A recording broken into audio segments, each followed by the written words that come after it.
Le luxe ne se résume pas aux marques que l'on arbore. Le luxe, c'est la capacité de s'élever et de quitter un environnement où l'on n'est pas valorisé sans le moindre regret. Il y a 5 siècles, un Florentin nommé Niccolò Machiavelli formulait une loi cruelle, mais d'une justesse effrayante, sur la nature humaine. On n'accorde de valeur qu'à ce qu'on obtient sans effort, sans crainte de le perdre. Il n'a pas inventé la cruauté du monde, il a simplement cessé de faire comme si elle n'existait pas. Et si vous écoutez ces lignes, vous avez probablement déjà fait l'expérience de la véracité de son constat. Imaginez une scène douloureusement familière, une personne qui ne vous fait jamais attendre, qui répond à un message avant même de l'avoir lu, qui accepte même quand tout en elle crie « non », qui modifie ses plans pour satisfaire les caprices des autres, gaspillant son temps comme s'il ne valait rien. Il s'efforce d'avoir raison, d'être bon, et croit sincèrement que si l'on donne suffisamment, tôt ou tard, on sera apprécié, aimé et récompensé au centuple. Or, demandez-vous honnêtement, combien de fois dans votre vie cette stratégie a-t-elle réellement fonctionné comme prévu? Généralement, c'est tout le contraire. Ce genre de personne cesse peu à peu d'être perçue comme un individu. Elle devient une fonction, une ressource pratique toujours disponible et jamais capricieuse. Un peu comme un meuble qui reste sagement dans un coin jusqu'à ce qu'on en ait besoin. On lui demande son avis machinalement et il est le dernier à être entendu quand il l'est.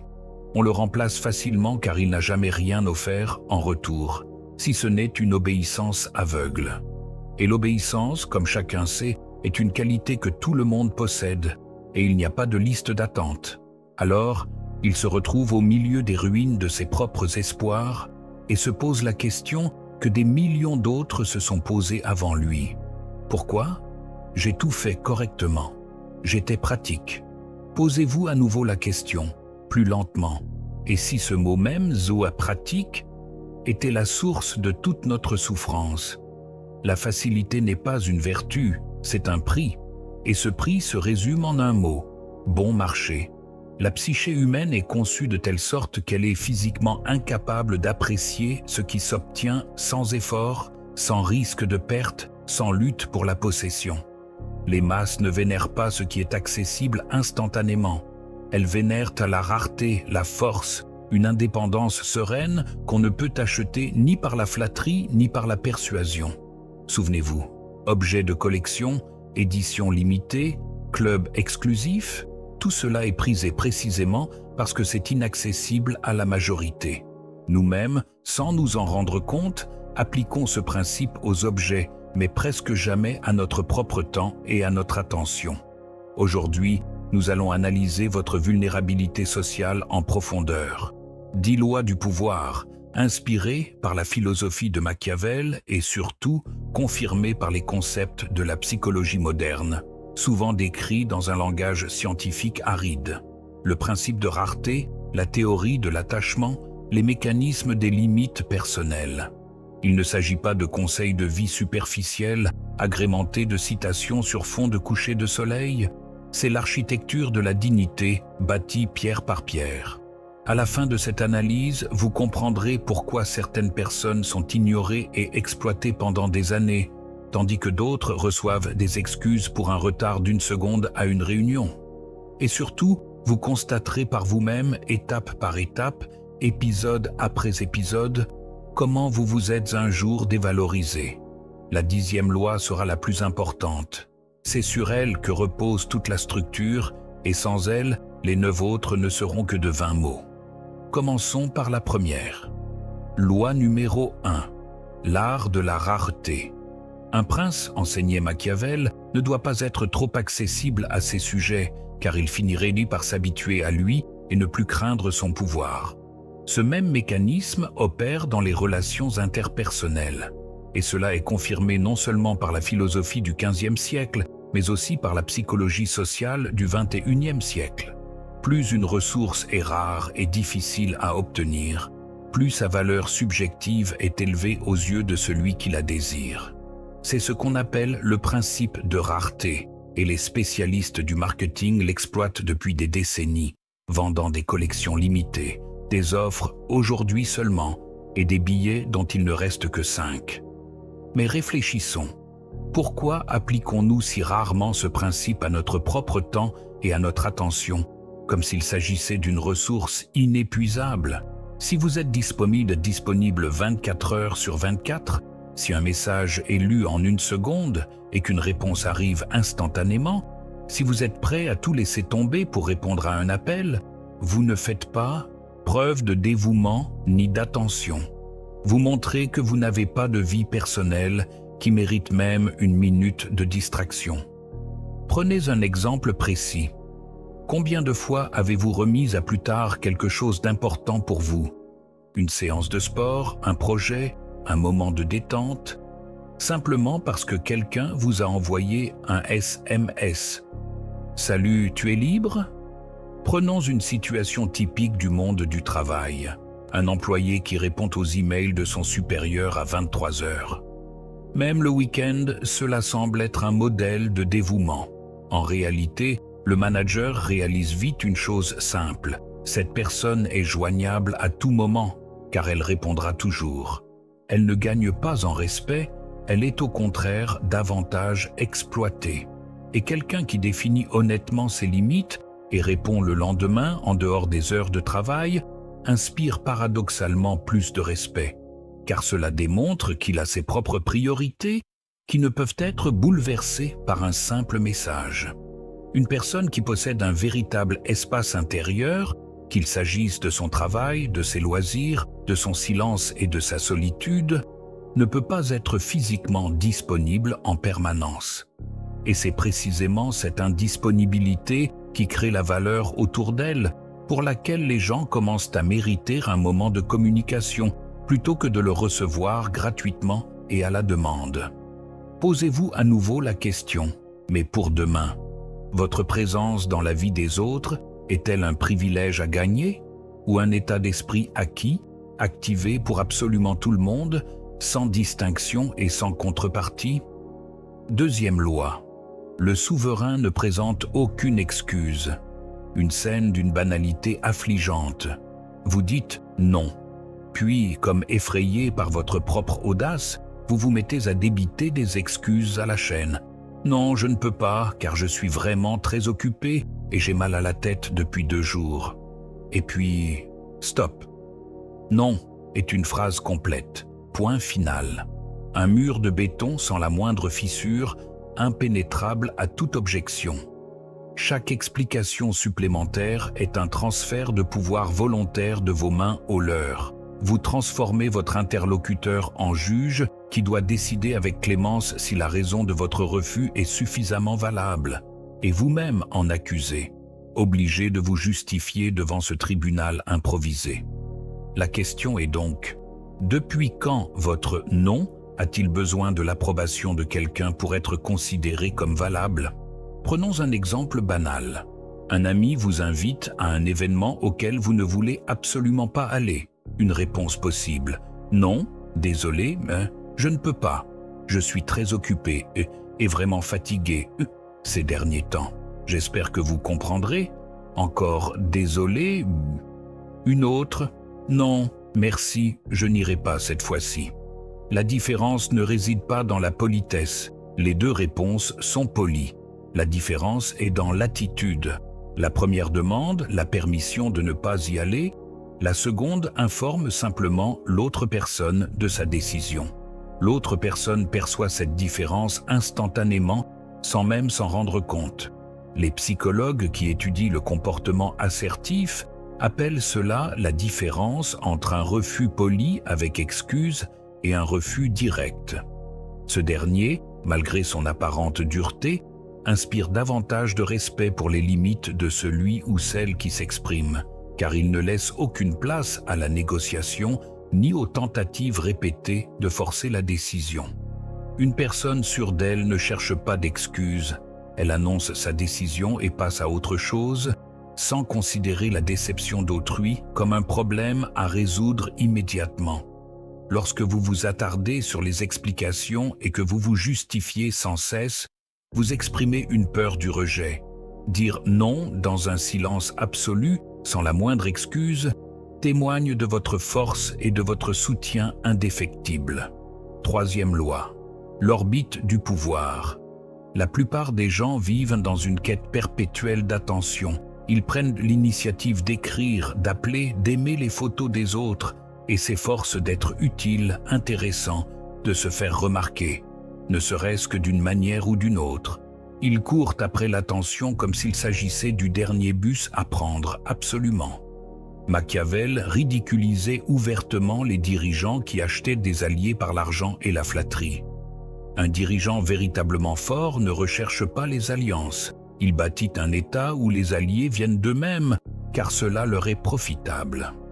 Demandez-vous honnêtement, sans hésitation, combien de personnes de votre entourage conservez-vous en envoyant un message en premier, en invitant en premier ou en faisant des concessions en premier, simplement pour maintenir la conversation? La différence entre quelqu'un qui gravite autour d'autrui et quelqu'un autour duquel gravitent les autres réside dans la densité de son noyau intérieur.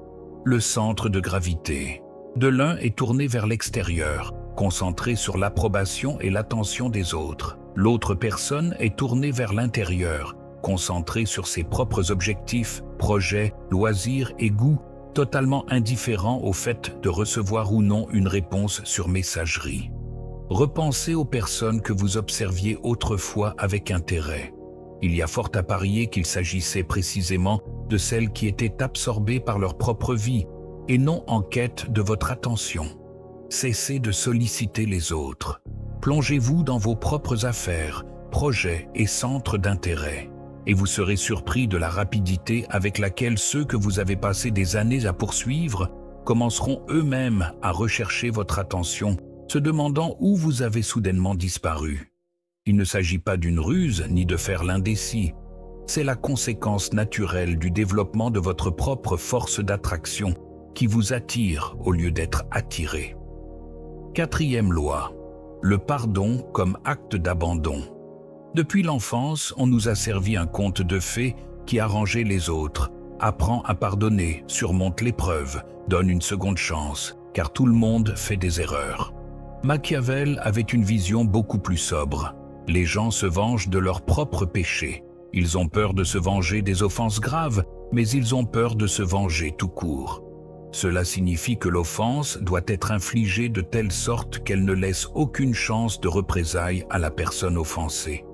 Réfléchissez en toute honnêteté. Combien de fois avez-vous pardonné, non pas par véritable pardon, mais par peur de la solitude après une rupture? Pardonner sans aucune conséquence pour l'offenseur n'est pas un signe de noblesse, contrairement à une idée répandue. C'est un signe de faiblesse, perçu presque instantanément par l'autre personne. Lorsqu'on pardonne une trahison ou un manque de respect flagrant uniquement par peur de perdre la relation, on ne cultive pas la conscience chez l'autre.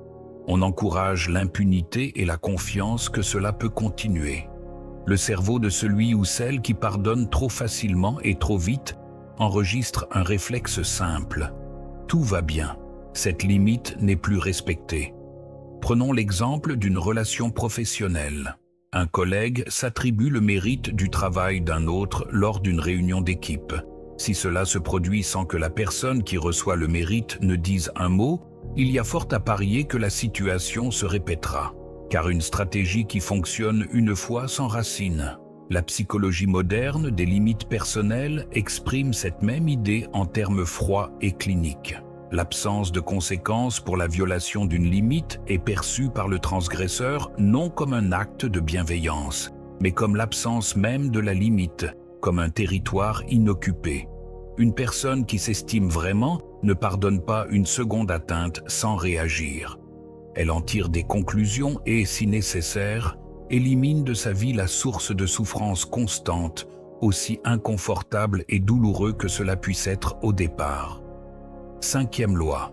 Le vide du silence. C'est peut-être l'outil le plus difficile à maîtriser parmi les 10 lois. Lorsqu'on est délibérément provoqué, lorsqu'on tente de vous entraîner dans un scandale public ou de vous dévaloriser devant tout le monde, le premier réflexe est de crier, de se disputer, de prouver son point de vue, de présenter argument après argument jusqu'à ce que l'adversaire cède. C'est cet instinct très naturel qui se retourne le plus souvent contre vous. Réfléchissez. À qui profite réellement cette dispute dans laquelle vous vous êtes engagé, défendant désespérément votre honneur contre quelqu'un dont l'opinion, à bien y réfléchir, vous laisserait totalement indifférent en d'autres circonstances. Quiconque se met à se justifier et à argumenter perd instantanément le contrôle de la situation, car il réagit impulsivement. Quiconque garde le silence et refuse de se laisser entraîner dans la dispute en reprend la maîtrise totale. Ici, le silence n'est ni une faiblesse ni un manque d'arguments, mais un vide dense, presque palpable, paralysant, dans lequel toute provocation s'effondre, sans trouver d'écho. Lorsque vous ne donnez pas la moindre réaction au manipulateur, son emprise sur vous est réduite à néant. La lance vole dans le vide et retombe avant d'atteindre sa cible. Votre silence glacial transmet une seule pensée, la plus terrifiante pour le provocateur. Tes mots ne me touchent même pas. Cela ne me concerne tout simplement pas. 6e loi. La gélatine du retrait. Le silence, cependant, perd tout son sens s'il n'est jamais suivi d'une action concrète. Les personnes faibles adorent menacer. Si tu recommences, je pars et je ne reviendrai jamais. Et elles persistent encore et encore, année après année. C'est le moment de vous poser la question la plus franche, sans vous voiler la face. Combien de menaces similaires avez-vous proférées au cours de la dernière année? Et combien d'entre elles avez-vous mises à exécution? Une menace non tenue n'est ni un avertissement ni une démonstration de principe. C'est, en substance, une invitation ouverte à une autre attaque, encore plus effrontée, contre vos limites, car l'adversaire a appris par expérience que les paroles correspondent aux actes. Le souverain ne perd pas de temps et ne fait pas de vaines promesses de punition. La chose la plus destructrice que vous puissiez faire à quelqu'un qui a longtemps été habitué à vous considérer comme une ressource inépuisable et toujours disponible, c'est de disparaître sans combattre, sans pleurer, sans laisser de traces. L'ultime confrontation pour déterminer qui avait raison dans cette dispute. Hier, vous étiez là, aujourd'hui, vous avez disparu. Votre téléphone est bloqué, vos communications sont bloquées, l'accès à votre temps et à votre attention est coupé net, sans possibilité de recours. C'est précisément face à ce mur infranchissable qu'une personne comprend véritablement, au plus profond d'elle-même, votre vraie valeur pour la première fois. Car la psyché humaine est intrinsèquement incapable d'apprécier ce qui est à portée de main et ne disparaîtra jamais. Elle ne commence alors à valoriser que ce qui est irrémédiablement perdu et ne reviendra jamais, quelles que soient les circonstances. Loi 7. Autarcie de la raison. Pourquoi êtes-vous disponible 24 heures sur 24 et 7 jours sur 7, sans interruption? Pourquoi avez-vous passé des années à refouler vos griefs au lieu de les exprimer ouvertement? Pourquoi vous justifiez-vous à chaque instant, même sans qu'on vous le demande? Tout cela a une origine commune, une peur viscérale d'être indésirable, rejeté et sous-estimé, apprécié aux yeux des autres. Et tant que vous chercherez la validation de votre valeur uniquement dans le regard d'autrui, vous resterez terriblement dévalorisé sur le marché des relations, amitié, amour ou travail. Demandez-vous franchement, qui parmi vos opinions a le dernier mot? Votre propre opinion ou celle de personnes dont vous aurez probablement oublié le nom dans 5 ans? Machiavel se méfiait ouvertement des dirigeants dont le pouvoir reposait uniquement sur la faveur de la foule. Car l'amour du peuple est aussi capricieux que la météo, dépendant d'une multitude de facteurs aléatoires. Lorsque vous avez désespérément besoin de l'approbation constante d'un partenaire, d'amis ou de collègues, vous transmettez inconsciemment le même message. Je ne vaux rien par moi-même. S'il vous plaît, fixez mon prix de l'extérieur. Et le marché, hélas, est toujours prêt à offrir le prix le plus bas possible à celui ou celle qui est manifestement disposé à se brader, juste pour rester sous les feux de la rampe. La véritable valeur intrinsèque ne requiert ni audit extérieur ni examen constant. Elle est autosuffisante par nature et ne s'effondrera pas, même dans l'hypothèse hypothétique où demain, tous les observateurs et juges de votre comportement disparaîtraient soudainement de votre vie. 8e loi.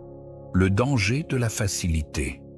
Un partenaire de convenance, un ami de convenance, un collègue de convenance. Autant de synonymes de facilement remplaçable. Celui qui s'adapte toujours docilement et gomme soigneusement la moindre aspérité pour préserver une apparence de paix et de tranquillité suscite d'abord un léger bâillement chez son entourage, puis un ennui croissant, et enfin un dédain franc, voire un léger mépris. La psychologie rejoint totalement Machiavel sur ce point. Nous sommes programmés pour n'accorder de valeur qu'aux territoires pour lesquels nous avons dû véritablement nous battre. Les trophées qui nous tombent du ciel sans le moindre effort de notre part perdent de leur valeur presque instantanément, parfois en quelques jours seulement. Demandez-vous honnêtement, où se situe précisément cette limite que vous ne permettrez jamais en aucune circonstance à quiconque de franchir?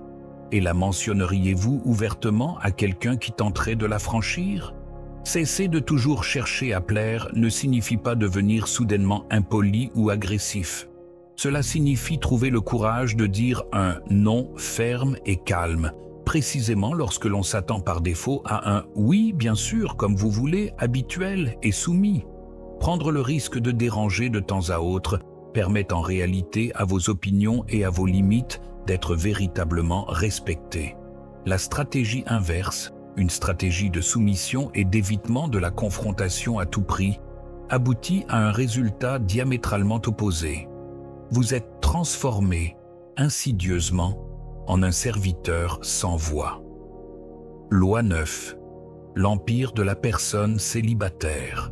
Votre vie devrait être si riche de sens, d'objectifs, de buts et d'un développement constant que toute personne qui y entre soit perçue comme un bonus agréable et non comme une source d'oxygène indispensable à votre respiration et à votre épanouissement. Nombreux sont ceux qui construisent leur vie entière comme une extension de celle d'autrui, parasitant émotionnellement leurs partenaires, enfants, proches et amis. Et lorsque ces personnes, pour une raison ou une autre, quittent votre vie, tout s'écroule, y compris les fondations, car il n'y en a jamais eu. Voici une question qui ne trouve pas de réponse facile et réconfortante. Si demain la personne autour de laquelle votre identité s'est construite disparaissait, que resterait-il de vous? Lorsque vous utilisez autrui simplement pour combler votre propre vide intérieur et votre anxiété, cette personne le perçoit presque instantanément, dans son ton, son regard, ses messages incessants et anxieux tout au long de la journée. Cet état s'appelle le besoin. Et le besoin, comme nous le savons par l'observation du comportement humain, a une odeur de désespoir, peut-être l'odeur la plus répugnante de toutes les relations humaines. Devenez celui ou celle qui choisit avec qui il ou elle est, et non celui ou celle qui s'accroche désespérément à la moindre occasion de ne pas être seul. Quand on est avec quelqu'un, non pas parce qu'on est physiquement incapable de survivre sans cette personne, mais parce qu'on a consciemment décidé de l'intégrer à sa vie déjà riche et pleine de sens, à ses yeux, on se transforme instantanément en une figure d'une toute autre dimension, d'une toute autre envergure. 10e loi, le trône de la solitude. Aucune des 9 lois précédentes ne sera véritablement efficace si vous ne maîtrisez pas cette dernière et la plus fondamentale de toutes. Vous pouvez passer beaucoup de temps à feindre soigneusement la froideur. Vous pouvez mémoriser les phrases et les intonations appropriées. Vous pouvez même disparaître de façon spectaculaire au coucher du soleil, sous les yeux ébahis d'un public stupéfait. Mais si intérieurement vous continuez à vous plaindre, terrifié à l'idée de se retrouver un jour complètement seul, sans aucun regard extérieur, ce petit être verra inévitablement son masque tomber dès la première épreuve sérieuse. Dernière question, mais non des moindres. Êtes-vous vraiment à l'aise seul? Ou n'avez-vous simplement jamais essayé de rester suffisamment longtemps dans un silence complet pour le vérifier honnêtement? La solitude est le détecteur de mensonges le plus cruel et le plus précis qui soit. Elle révèle impitoyablement votre vraie valeur, sans votre entourage habituel, sans spectateurs admiratifs, sans le jugement constant d'autrui. Ceux qui passent leur vie à fuir le silence à tout prix finissent souvent par prendre les décisions les plus fatales et les plus destructrices. S'engager dans des relations ouvertement toxiques, se lier d'amitié avec des personnes qui les trahissent régulièrement pendant des années, accepter un travail de misère, juste pour éviter d'être seul avec leurs pensées désagréables, ne serait-ce qu'une minute. Imaginez maintenant quelqu'un qui, véritablement, sans aucune prétention, trouve la paix dans une pièce vide et silencieuse, seul avec lui-même. Une telle personne possède une force intérieure monolithique, presque effrayante, qu'aucune comédie ne saurait feindre. On est naturellement attiré par elle, et pourtant, il est quasiment impossible de la soumettre véritablement, car une personne qui s'épanouit pleinement a toujours un refuge, sans regret. Elle possède son propre royaume intérieur, et surtout, celui-ci ne dépend en rien de sa présence dans la vie d'autrui, ni de la permission d'exister de quelqu'un d'autre. Vous ne serez jamais perçu comme précieux et unique si vous continuez à vous sentir remplaçable et jetable. Ne cherchez pas le respect auprès des autres. Ne mendiez l'amour de personne, même de vos proches. Ne prouvez pas votre valeur par des paroles et des excuses à n'en plus finir. Agissez plutôt de telle sorte que le monde qui vous entoure n'ait d'autre choix que de reconnaître votre valeur comme une évidence, sans qu'aucune preuve ne soit nécessaire. Cultivez votre espace intérieur dans le silence, sans bruit inutile ni déclaration publique. Restez calme, autonome et résolu face à ceux qui tentent sans cesse de dévaloriser votre temps et votre attention. Si cette vidéo vous a interpellé et vous a amené à réfléchir à au moins une des 10 questions, abonnez-vous à la chaîne. De nombreuses autres analyses approfondies de ce type sont à venir. Et honnêtement, cette vidéo vous a-t-elle été utile? J'ai essayé d'explorer ce sujet complexe aussi en profondeur que possible dans une seule vidéo. Dites-moi en commentaire laquelle des 10 lois vous a le plus marqué et pourquoi.